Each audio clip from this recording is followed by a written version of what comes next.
Hello everyone and welcome back to my kitchen. Today I'm going to share a delicious cake prepared with cream cheese. This recipe comes just in time because cooler days are just around the corner and you're going to need a delicious treat to go with your cafecito. So if you would like to prepare this recipe with me, gather up your ingredients and let's get started. You can find the full list of ingredients in the description below.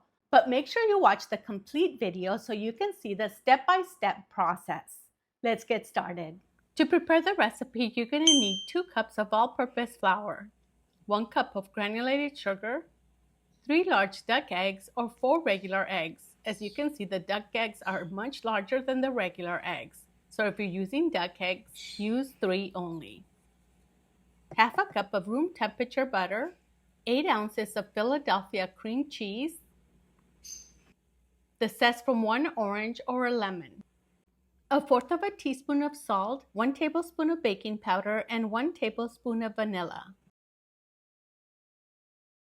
And extra butter to prepare the mold, and a little bit of flour. You're also going to need 2 bowls, one for the wet ingredients and one for the dry ingredients. Let's start with the dry ingredients first.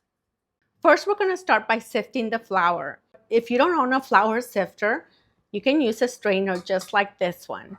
For the 2 cups of flour, I'm going to start by adding 1 cup of flour, 1/4 teaspoon of salt, and 1 tablespoon of baking powder. Give it a light tap until all the ingredients have gone through the strainer.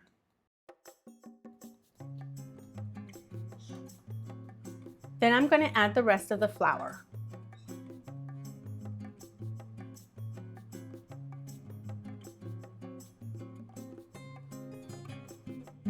This one we're going to set aside, and then we're going to move on to the wet ingredients. Next, we're going to whip the room temperature butter and room temperature cream cheese. It's important that both of these ingredients are at room temperature so it's easier to mix. And we mix on medium speed until it has a smooth consistency.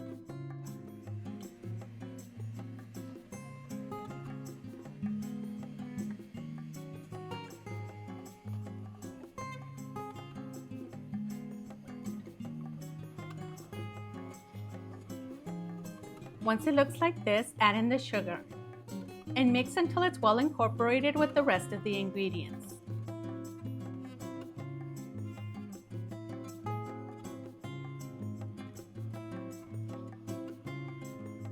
Next, mix in 1 tablespoon of vanilla.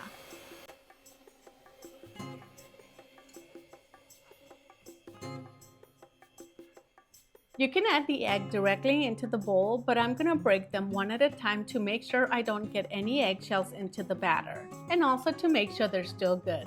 Add the eggs to the batter one at a time, making sure to completely mix it in before adding the next egg.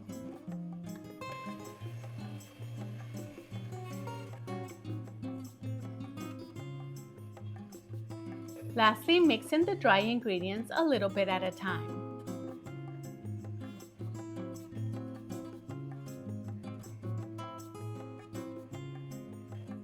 Use a spatula to get the flour that's stuck to the side of the bowl.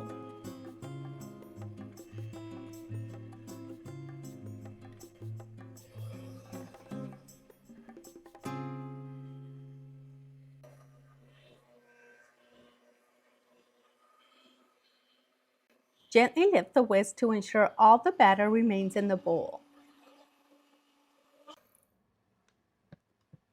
Now, depending on your flavor palette, you can add orange zest or lemon zest. I'm going to go with the orange. You want to add about 1 tablespoon. I'm not going to measure it, I'm just going to eyeball it. Make sure to use just the rind of the orange and not the white part. I used almost the entire orange, which is fairly small. And using the spatula, we're just going to mix it in. That looks perfect. Now we're going to prepare the pan. And I like to use a clean piece of paper towel because it works so much better than using a spatula, a knife, or anything else. So I just grab a little bit of the butter, just like this, and then just rub it all around the pan. Make sure to get all the sides, the corners, and the bottom of the pan as well.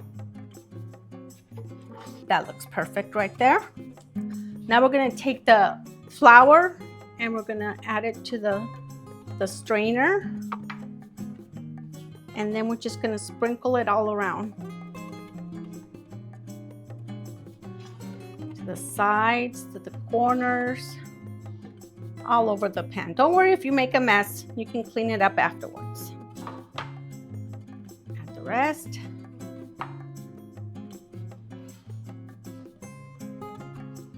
Sides. That's all of it right there. So now we're just gonna tap it and move it around a bit like that. Just make sure all the sides are covered.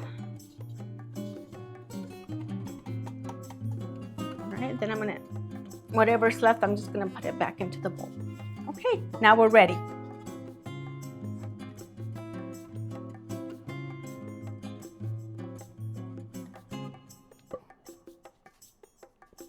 Give it a few good taps to even out the batter and bake at 350 degrees for 1 hour.